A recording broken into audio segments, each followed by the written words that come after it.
Alhamdulillah wassalatu wassalamu ala Rasulillah wa ala alihi wa sahbihi wa mawalah wa la hawla wa la quwwata illa billahi wa ba'du.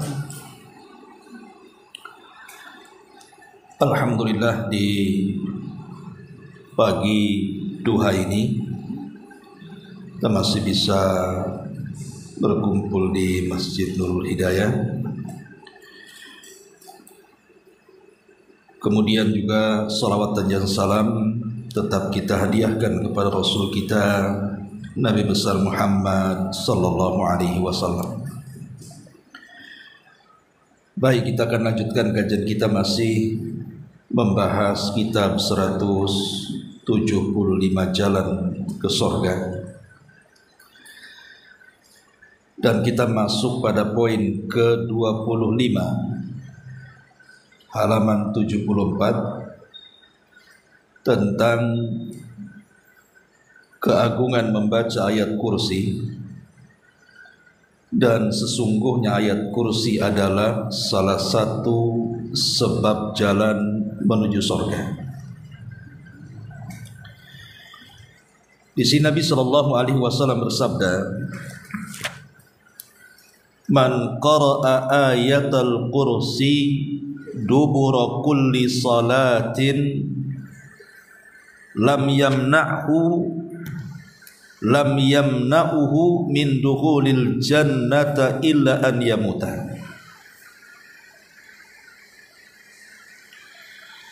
Barang siapa yang membaca ayat kursi pada setiap selesai salat, maka tidak ada yang dapat menghalangi dia untuk masuk surga kecuali kematiannya. Maksudnya, jika dia mati, dia akan masuk surga dengan rahmat dan karunia Allah subhanahu wa ta'ala. Ma'asyiral muslimat yang dimuliakan Allah subhanahu wa ta'ala, bicara tentang ayat kursi, dalam sebuah hadis dari Ubay ibn Ka'ab radhiyallahu anhu, dan Ubay ibn Ka'ab ini adalah salah seorang yang direkomendasikan Rasul untuk diambil Qur'annya karena kepakarannya dalam Quran. Satu hari Nabi SAW memanggil Ubay ini, kemudian mengajukan pertanyaan, "Ya Abal Munzir," wahai Abal Munzir, kunyah daripada Ubay ibn Ka'ab, "Ayyu ayatin fi kitabillahi a'zam?" Tahukah kamu ayat yang paling agung dalam Quran itu apa? Sebagai adab tentu Ubay bin Ka'ab tidak langsung menjawab walaupun tahu jawabannya. Maka dia mengatakan, Allah dan Rasulnya yang tahu. Tapi karena Nabi SAW terus mendesak agar Ubay menjawab pertanyaannya, maka Ubay pun kemudian menjawab, Allahu la ilaha illa huwal hayyul qayyum. Kemudian dia membaca ayat kursi dari awal sampai akhir. Maka Nabi SAW kemudian senang dengan mengatakan, walladzi nafsi biyadi, demi zat yang jiwaku berada di tangannya, liyahni'akal ilmu ya Abal Munzir, semoga engkau terus diberikan kesemangatan untuk mencari pengetahuan, wahai Abal Munzir. Dari riwayat ini kita tahu bahwa di dalam Al-Quran itu ada tingkatan-tingkatan ayat dan ada tingkatan-tingkatan surat. Di di mana ada surat yang jauh lebih agung dibandingkan surat yang lainnya, begitu juga ada ayat-ayat tertentu yang lebih mulia dibandingkan ayat-ayat yang lainnya. Walaupun ada juga ulama yang mengatakan bahwa semua surat sama, semua ayat sama, sama-sama kalamullah. Tapi pendapat yang kuat wallahu alam bahwa ada ayat-ayat tertentu yang mengungguli seluruh ayat-ayat yang ada dalam Quran, sebagaimana ada surat-surat tertentu yang mengungguli semua surat dalam Quran. Kalau bicara surat, tentu tidak ada yang lebih agung melebihi surah Fatihah. Makanya surah Al-Fatihah itu disebut Ummul Quran. Dia adalah induk dari seluruh Al-Quran. Tapi kalau bicara ayat tentu akan berbeda. Maka berdasarkan hadis yang kita baca, bahwa ayat kursi adalah ayat yang paling agung dari semua ayat dalam Al-Quran. Karena Rasul yang mengatakan, ayat apa wahai Abal Mundhir yang paling agung? Kemudian Ubay menjawab dengan membacakan ayat kursi dan Rasul membenarkannya. Jadi kita sedang bicara tentang ayat teragung di dalam Al-Quranul Karim, disebut dengan ayat kursi. Lah oleh karena ayat kursi ini adalah ayat yang paling agung dalam Quran, makanya anjuran di dalam Islam ini sangat terfokus kepada ayat ini sampai Nabi SAW memberikan sunnah untuk dibaca di beberapa tempat dalam kehidupan kita. Contohnya, di mana Nabi SAW mengajarkan kepada kita untuk membaca ayat ini sebelum tidur, berdasarkan hadis Abi Hurairah radhiyallahu anhu. Ketika dia menjaga pembendaharaan zakat, tiba-tiba kemudian ada orang yang mencurinya. Rupanya yang mencuri ini adalah jelmaan daripada setan.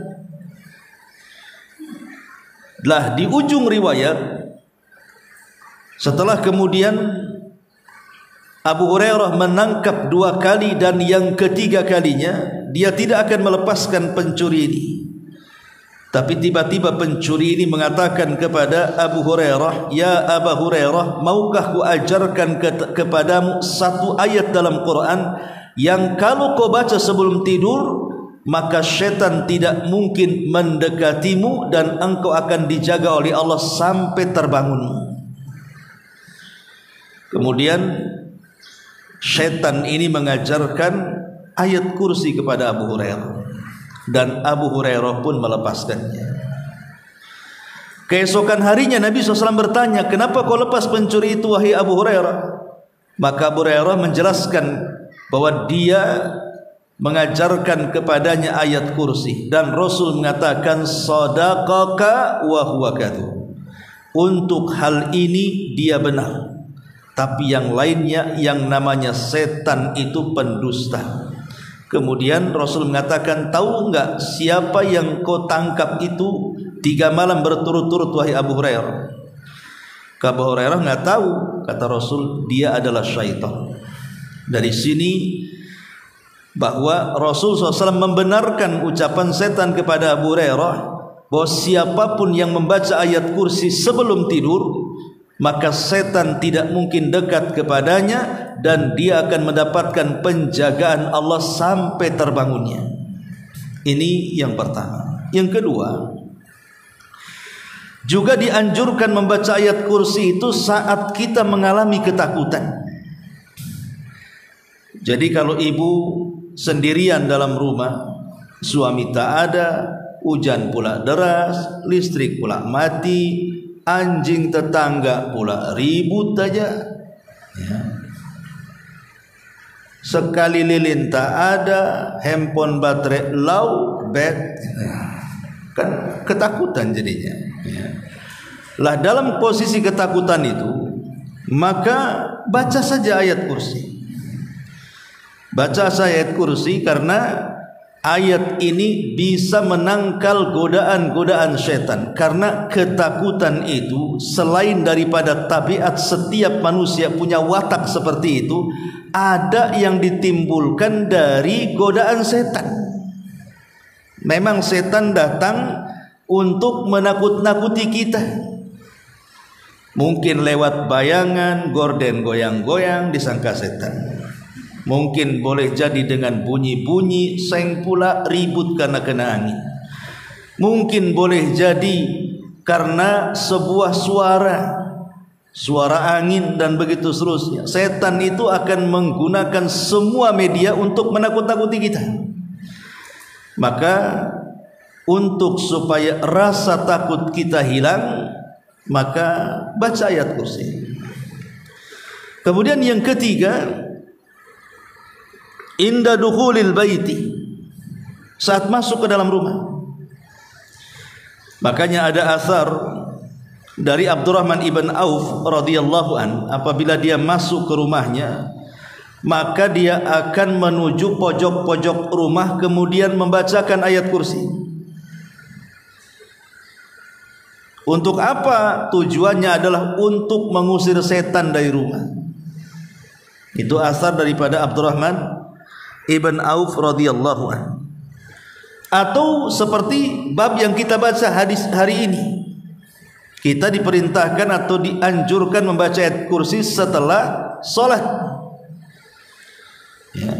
Jadi man qara'a ayatal kursi ba'da kulli salatin mafruḍatin lam yamna'uhu min dukhulil jannati illal maut. Siapa yang membaca ayat kursi setelah sholat, maka tidak ada yang mencegahnya kecuali kematian. Artinya dianjurkan dibaca setelah sholat wajib, ataupun dijadikan zikir pagi dan petang. Dijadikan zikir pagi dan petang berdasarkan hadis Abi Hurairah radhiyallahu anhu, di mana anna syaitan qala bil lafzi iqra'ha inda kulli sabahin wa masain. Maka bacalah untuk mengusir setan itu setiap pagi dan petang. Dan ini menunjukkan bahwa ayat kursi itu juga dianjurkan dibaca di waktu pagi dan dibaca di sore hari. Lihat bagaimana keagungan ayat kursi ini sampai di beberapa tempat dianjurkan untuk dibaca. Tentu karena banyak faedahnya. Pertama, faedahnya adalah karena kita akan mendapatkan penjagaan Allah Subhanahu wa taala. Allah akan jaga kita. Allah akan jaga kita. Karena ada hadis yang mengatakan bahwa siapapun yang membaca ayat kursi ini, maka akan senantiasa mendapatkan penjagaan Allah Subhanahu wa taala.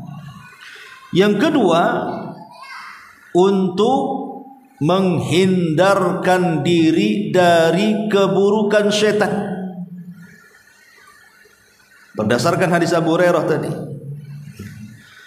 Bahkan lebih daripada itu bisa menjaga jiwa, menjaga diri kita. Menjaga diri kita bukan hanya dari keburukan setan saja, bahkan dari keburukan-keburukan makhluk-makhluk yang diciptakannya. Makanya tadi dianjurkan dibaca pagi dan petang kan, supaya jangan sampai kita disentuh dengan keburukan. Bahkan lebih daripada itu, bisa menjaga rumah supaya rumah kita tidak diganggu setan.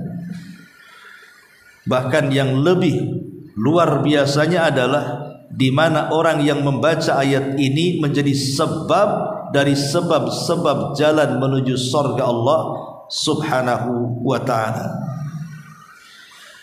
Ma'asyiral muslimat yang dimuliakan Allah Subhanahu wa taala. Baik, sedikit kita akan membahas tafsir singkat daripada ayat kursi.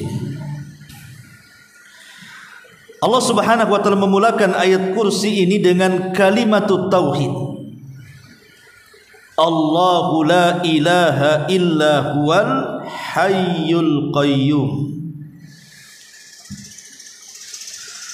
Allahu la ilaha illa huwal hayyul qayyum. Allah memulakan dengan kalimat tauhid, la ilaha illahu.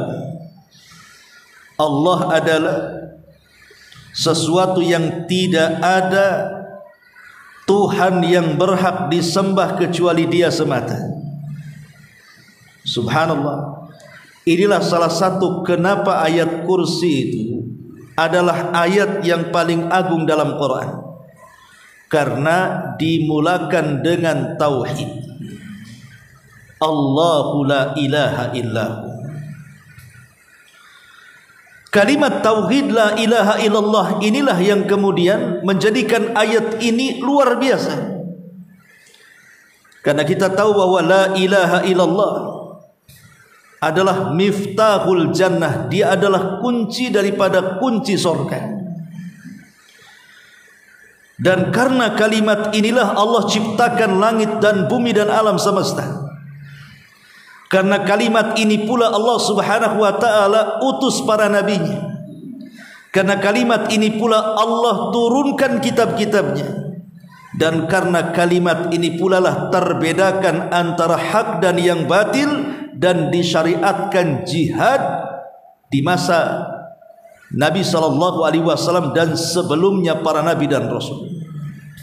Ini kalimat tauhid, kalimat la ilaha illallah, kalimat yang sangat agung. Sampai satu hari Nabi Musa, dia ingin diajarkan oleh Allah beberapa kalimat dengan kalimat yang manusia tidak pernah mengucapkannya. Dia minta kepada Allah untuk diajarkan beberapa kalimat yang kalimat-kalimat itu kalau bisa tidak ada manusia yang mengetahuinya. Dia menghadap Allah dan mengatakan, Ya Rabb, alimni syai'an ad'uka biha wa ad'kuru biha. Ya Rabb, ajarkan kepadaku sebuah kalimat yang orang tidak tahu, biar aku bisa berdoa dan berzikir dengan kalimat itu. Tapi Allah mengatakan apa? Qul ya Musa la ilaha illallah. Maka Nabi Musa mengatakan, Ya Rabb, kalimat itu semua orang mengucapkannya. Saya ingin kalimat yang semua orang tidak mengucapkannya. Tapi Allah tetap mengatakan kepada Nabi Musa, Qul la ilaha illallah. Katakan wahai Musa, la ilaha illallah.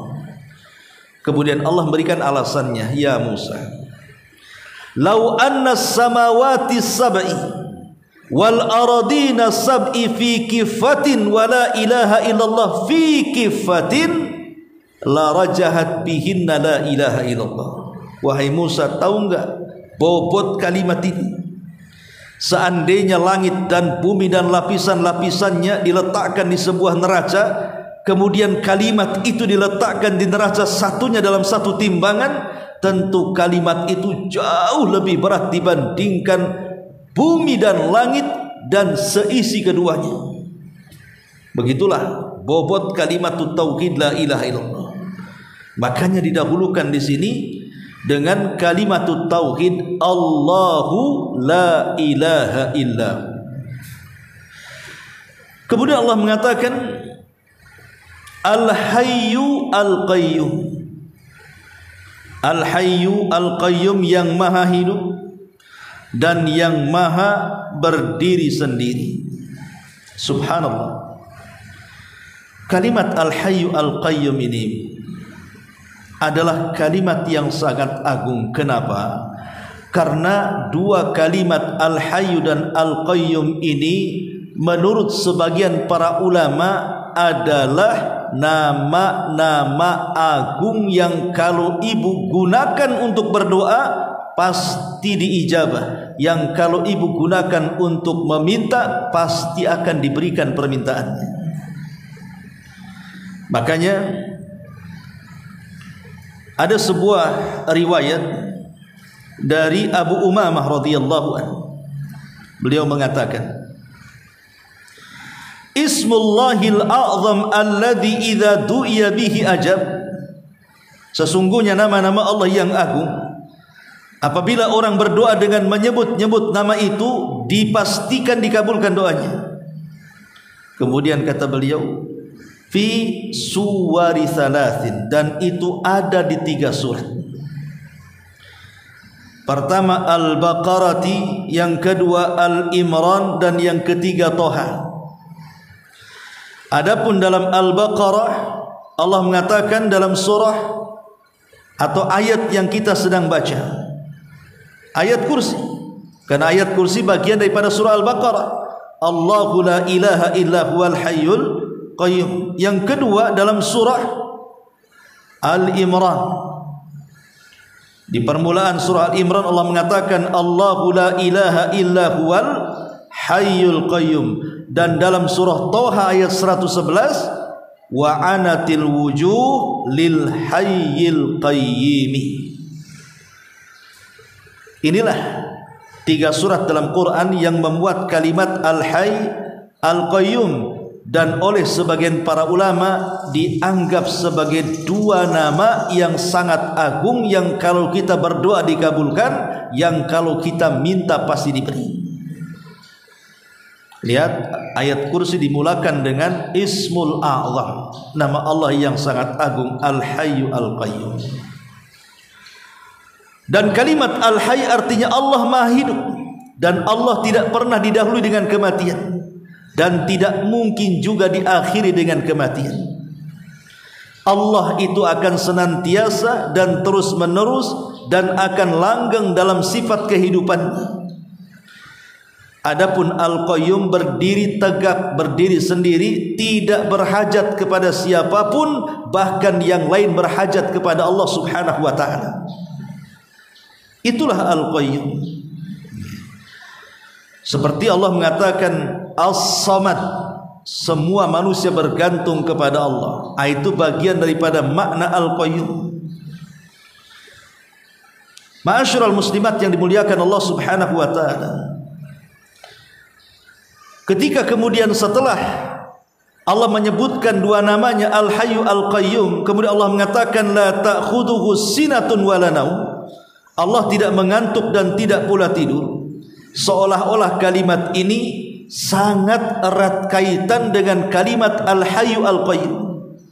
Seolah-olah Allah ingin katakan kepada kita, wahai hamba-hambaku, kenali siapa aku. Aku adalah zat yang maha berkuasa.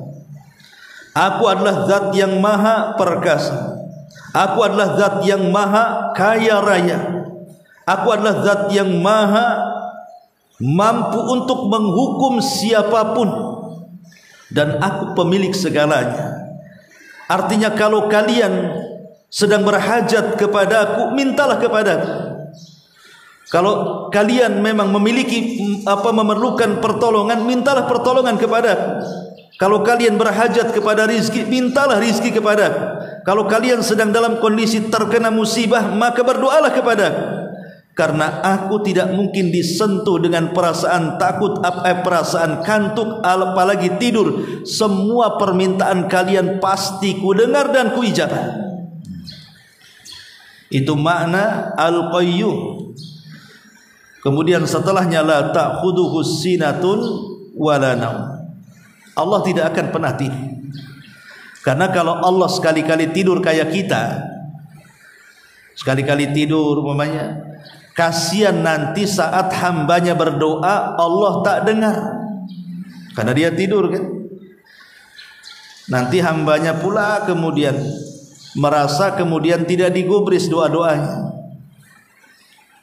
Kenapa nggak dikabulkan? Entahlah, mungkin saat aku berdoa Allah sedang tidur. Allah itu tidak disentuh dengan tidur dan tidak disentuh dengan muqaddimah tidur kantuk. Makanya dalam sebuah hadis Nabi SAW mengatakan, innallaha la yanam wa la yanbaghi lahu an yanam yarfa'ul qista wa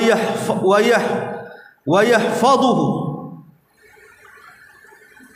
Kemudian wa yurfa ilaihi amalun nahari bil laili wa amalul laili bin nahari.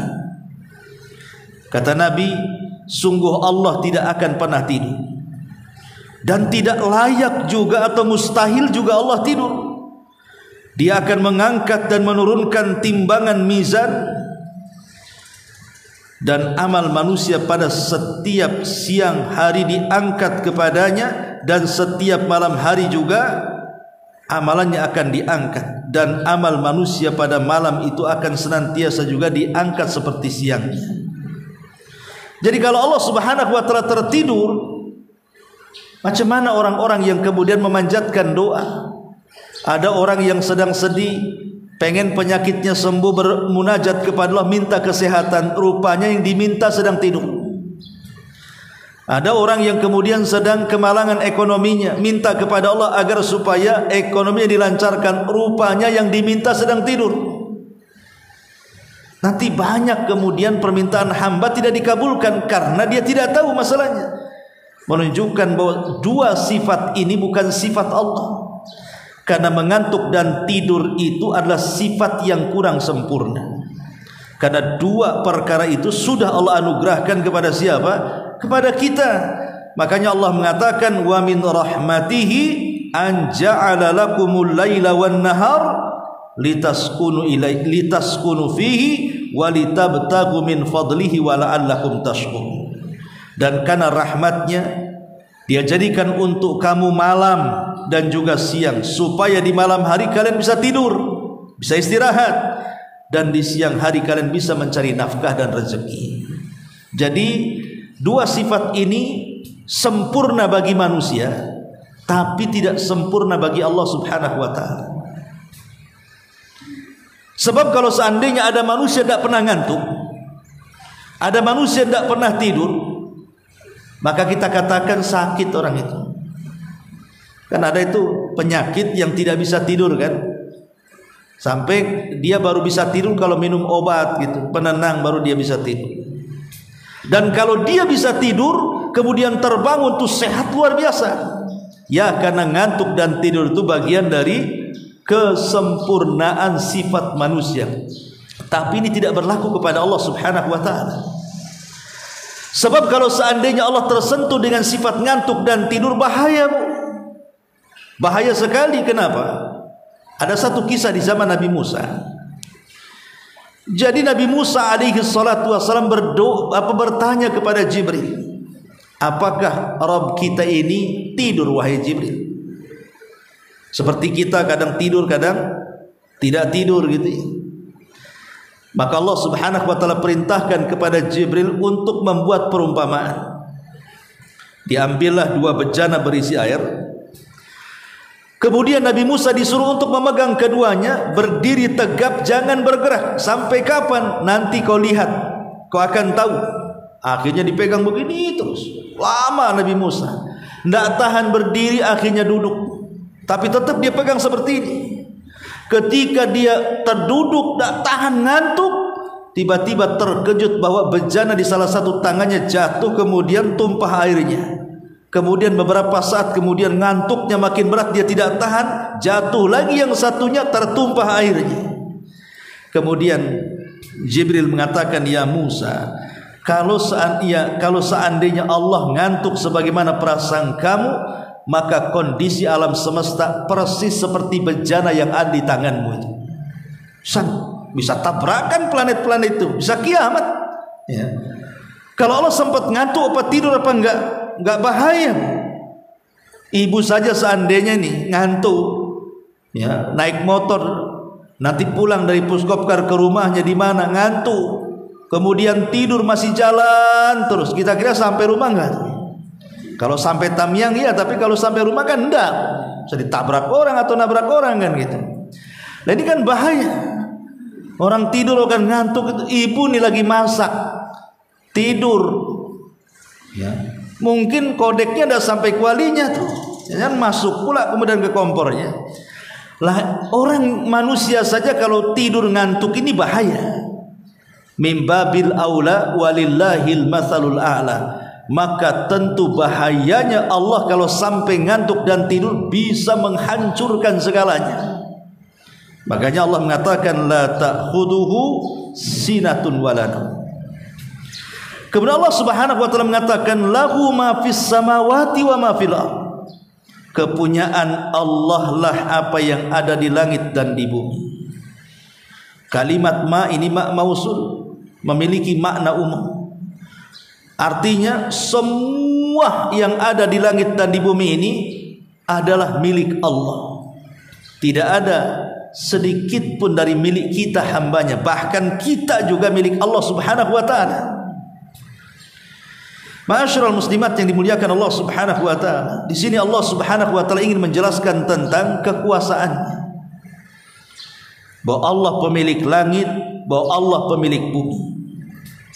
Dan subhanallah, dalam sebuah hadis Abdullah bin Mas'ud radhiyallahu anhu berkata, dalam sebuah athar Abdullah bin Mas'ud radhiyallahu berkata, "Bainas sama'i dunya wallati taliha 500 amin, wa baina kulli sama'in 500 amin, wa bainas sabi'ati wal kursi 500 amin, wa bainal kursi wal ma' 500 amin, wal kursi fawqal ma' wallahu fawqal arsy wa ya'lamu ma antum alaihi." Kata Abdullah bin Mas'ud, antara langit dunia yang kita lihat di atas itu, antara langit dunia dengan langit berikutnya itu jaraknya 500 tahun perjalanan. Begitu juga antara langit kedua ke ketiga, dari ketiga ke empat, dari keempat ke kelima, dari kelima ke keenam, dan begitu seterusnya. Itu sama jaraknya 500 tahun perjalanan. Dan apabila kemudian sudah sampai ke langit ketujuh, maka jarak dari langit ketujuh ke kursi Allah itu, yang disebut dengan ayat kursi di sini, itu jaraknya sama 500 amin, sama dengan jarak 500 tahun perjalanan. Kemudian jarak antara kursi dan air juga sama. Dan kursinya Allah itu di atas airnya, dan Allah di atas kursinya. Maksudnya bukan Allah kayak kita duduk di kursi gini, enggak. Maksud di atasnya. Dan Allah Subhanahu wa taala Maha mengetahui apa yang kalian sembunyikan. Lihat di sini keagungan Allah ketika Allah menciptakan langit dan bumi. Dan kalau kita menatap ke langit, ada keajaiban luar biasa di dalam langit itu. Di sana ada namanya Baitul Uzza, tempat penyimpanan Al-Quran. Di sana ada Baitul Ma'mur, tempat tawafnya para malaikat, di mana satu hari masuk 70.000 malaikat, kemudian keluar dan tidak akan pernah kembali, diganti dengan malaikat dengan jumlah yang sama. Setiap harinya seperti itu. Di sana ada para nabi yang Rasul sallallahu alaihi wasallam jumpai pada peristiwa Isra Mi'raj. Di sana ada kursi, di sana ada air lautan dan macam-macam, dan tentu yang paling agung dari semua makhluk adalah arsy Allah Subhanahu wa taala. Dan arsy itu ada di langit, di atas ketinggian. Ma'asyiral muslimat yang dimuliakan Allah Azza wa Jalla, lahu ma fis samawati wa ma fil ardh. Wa man dzal ladzi yashfa'u indahu illa bi idzni. Tidak ada yang dapat memberikan syafaat di sisi Allah tanpa izinnya. Ayat ini menceritakan tentang adanya syafaat. Nanti kalau kita berada di akhir zaman, tanda dari tanda-tanda kiamat besar yang paling akhir apa? Keluarnya api dari negeri Hijaz Yaman, dari negeri Aden Yaman. Dan itu sudah terbukti dengan penelitian NASA bahwa di bawah tanah Aden itu memang penuh dengan burukan, penuh dengan larva, penuh dengan api gitu ya. Lah api ini akan muncul juga di Hijaz, sehingga api Aden dan Hijaz ini nanti di hari kiamat, dari tanda-tanda kiamat besar itu yang paling akhir akan berjumpa, kemudian akan mendorong manusia supaya berkumpul di satu tempat. Jadi mereka itu tugasnya hanya menggiring manusia supaya kumpul di sebuah tempat namanya negeri Syam. Apakah muat? Wallahu a'lam lah. Allah ala kulli syai'in qadir. Baru ketika manusia tidak ada yang baik, tidak ada yang beriman walaupun sebiji zarah, disitulah Allah kiamatkan alam semesta ini dengan menghancur-hancurkannya.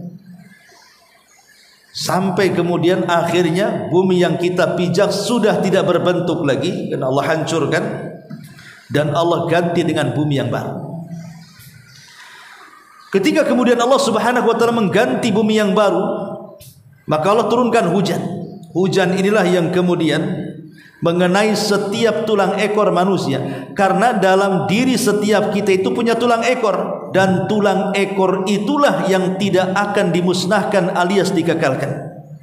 Walaupun dia mati tenggelam, walaupun dia mati terkunyah oleh hewan, walaupun dia mati terkena makan buaya, walaupun dia mati terkena runtuhan, apalah sebutkan penyebab kematiannya, yang namanya tulang ekor itu tidak mungkin musnah.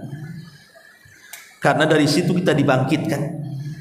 Dari tulang ekor itulah kita dibangkitkan. Lah setelah hujan, tiba-tiba kemudian jasad-jasad yang sudah entah berantah jumlah tahunnya sejak Adam sampai hari ini, tiba-tiba kemudian hidup kembali. Maksudnya tiba-tiba tulang belulangnya hadir, kemudian kulit-kulit dagingnya melekat lagi. Disitulah kemudian mereka pun jasad-jasad yang tanpa ruh ini kemudian dilempar ke permukaan bumi yang baru. Barulah di situ Allah lepaskan ruhnya masing-masing dari illiyin kalau dia orang beriman, dari sijin kalau dia orang kafir. Kemudian menyatu lagi di badan-badan mereka. Setelah kemudian mereka pun bangkit, inilah yang disebut dengan yaumul ba'thi, hari kebangkitan. Semua manusia dibangkitkan oleh Allah Subhanahu wa taala untuk mempertanggungjawabkan perbuatannya di dunia. Akhirnya kemudian di tengah-tengah peradilan Allah, manusia kumpul di padang mahsyar. Mereka bingung harus kemana, karena Allah membiarkan entah berapa lamanya berada di padang mahsyar itu. Mulailah mereka gelisah. Datanglah sebagian besar mereka kepada Adam dan meminta syafaat, tapi Adam kemudian menolaknya. Aku tidak bisa memberikan syafaat, sebaiknya urus diri kalian. Tapi Adam menyuruh mereka datang kepada Ibrahim. Ibrahim pun sama menolak, dengan mengatakan, aku tidak bisa memintakan syafaat kepada Allah untuk kalian, karena aku pernah berdusta 3 kali dusta, katanya. Sebaiknya kau datang kepada Musa. Rupanya Nabi Musa pun tidak berikan syafaat karena alasannya dia pernah membunuh orang. Kemudian datang kepada Isa. Isa tidak menyebutkan apa dosanya, cuman Isa hanya mengarahkan manusia, datanglah kepada Muhammad. Dia adalah akhir para nabi dan rasul. Lah disitulah semua manusia datang kepada Rasul, kemudian meminta. Rasul pun mengiyahkan dan mengatakan, Analaha, kan ku coba. Maka dia pun kemudian menghadap Allah, sujud di bawah arasnya dengan sujud yang lama, sampai Allah katakan, irfa ra'saka ya Muhammad, sal tu'ta, qul tusma, ishfa tushaffa. Angkat kepala Muhammad, minta kau dikasih, bicara kau didengar, dan mintalah syafaat, aku akan beri kau syafaat. Itulah yang disebut dengan syafaatul uzma. Tapi syahidnya di sini, Nabi tidak lantas memberikan syafaat tanpa izin Allah Subhanahu wa taala. Kalau tidak ada izin, tidak akan dapat syafaat. Makanya dalam ayat kursi di sini, man dzalladzi yashfa'u indahu illa biidzni. Tidak ada yang dapat berikan syafaat di sisi Allah kecuali izinnya. Kalau Allah tidak mengizinkan, tidak akan dapat syafaat dan tidak akan memberikan syafaat. Ma'asyiral muslimat yang dimuliakan Allah Azza wa Jalla, tentu syafaat pada hari kiamat banyak sekali, dan ini bukan ranah kita jelaskan. Tapi yang jelas bahwa Allah hendak menjelaskan tentang syafaat, menunjukkan apa? Menunjukkan rahmat kasih sayang Allah kepada hambanya. Bahwa ada di antara hamba-hamba Allah yang banyak melakukan dosa, tapi masih ada kebaikan, tetap diselamatkan. Ya. Man dzalladzi yashfa'u indahu illa bi'idzni ya'lamu ma baina aydihim, ya'lamu ma baina aydihim wa ma khalfahum. Dia mengetahui apa yang di hadapan mereka dan dia mengetahui apa yang di belakang mereka. Ini menunjukkan bahwa ilmu Allah meliputi seluruh makhluknya, baik yang ada pada masa yang lampau ataupun yang akan datang. Allah tahu karena Allah yang menciptakannya, dan menunjukkan ilmu Allah itu luas. Wala yuhituna bi syai'in min ilmihi illa bima syaa. Dan mereka tidak mungkin mengetahui apa-apa dari ilmu Allah kecuali dengan apa yang telah Allah kehendaki saja. Jangankan sekelas kita, Nabi Khidir berbincang dengan Nabi Musa di perahu. Kemudian tiba-tiba dia melihat ada burung laut menukik ke arah lautan, kemudian mengambil seteguk air lautan, kemudian terbang lagi.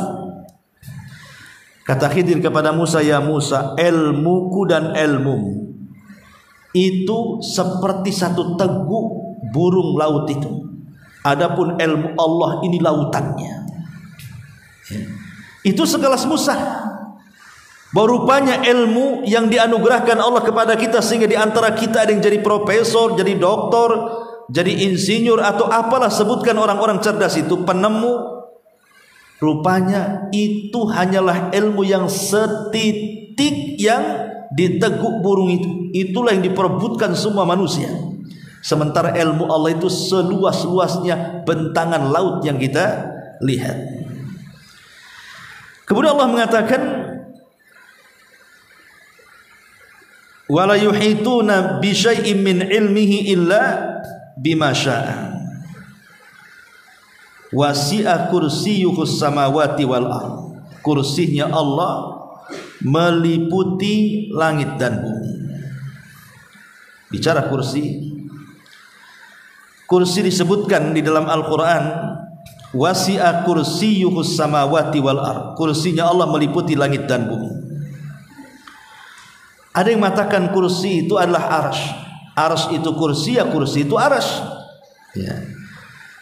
Tetapi ada juga yang mengatakan tidak benar, bahwa arsy makhluk Allah tersendiri dan kursi juga makhluk Allah yang tersendiri. Inilah yang kuat, bahwa arsy dengan kursi berbeda. Dan makna kursi yang banyak dikuatkan para ulama adalah tempat berpijaknya kaki Allah Subhanahu wa ta'ala. Sebutkan dalam sebuah hadis dari Abi Dzar Al-Ghifari radhiyallahu an, mal kursi fil arsy illa kahalaqatin min hadidil qiyas baina dhahrai fulan minal baina dhahrai falat minal ardi. Kursi itu berada di arsy, tidak lain hanyalah bagaikan sebuah gelang besi yang dicampakkan di tengah-tengah padang pasir. Jadi kalau seandainya pengen tahu berapa besar kursinya dengan arsy Allah itu, ibu lemparlah cincin ke tengah padang pasir itu. Kursi itu cincinnya, padang pasir itu arsy. Dan kalau seandainya kursi mau dibandingkan dengan langit dan bumi juga sama. Langit dan bumi itu cincinnya, kursi itu adalah padang pasirnya yang luas, saking besarnya, ya.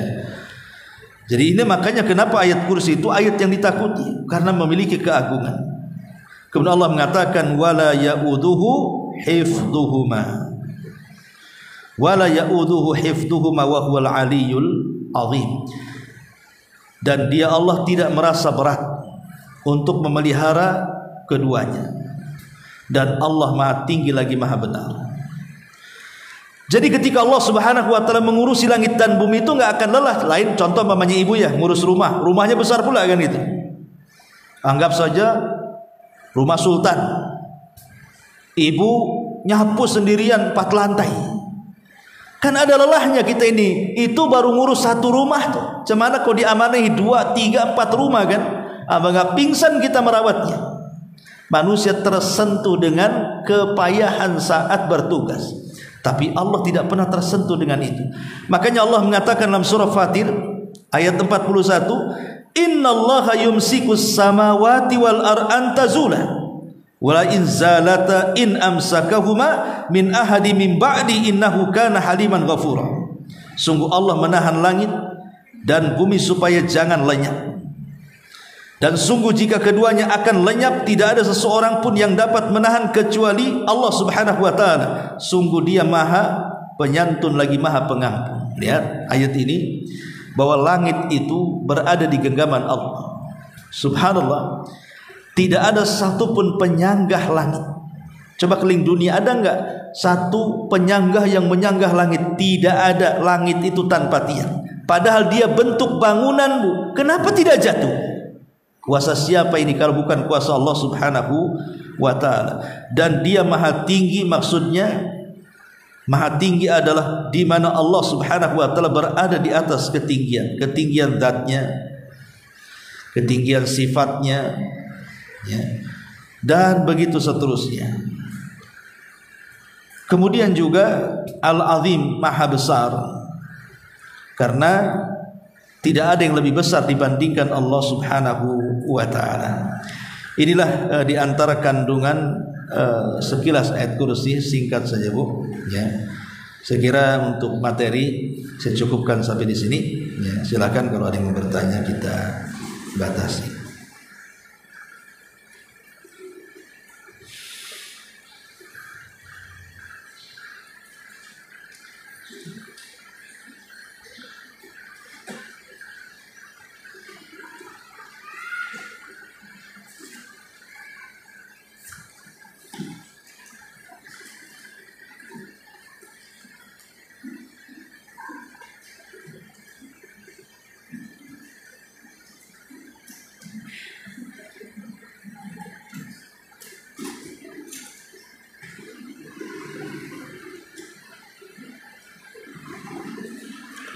Nggak ada.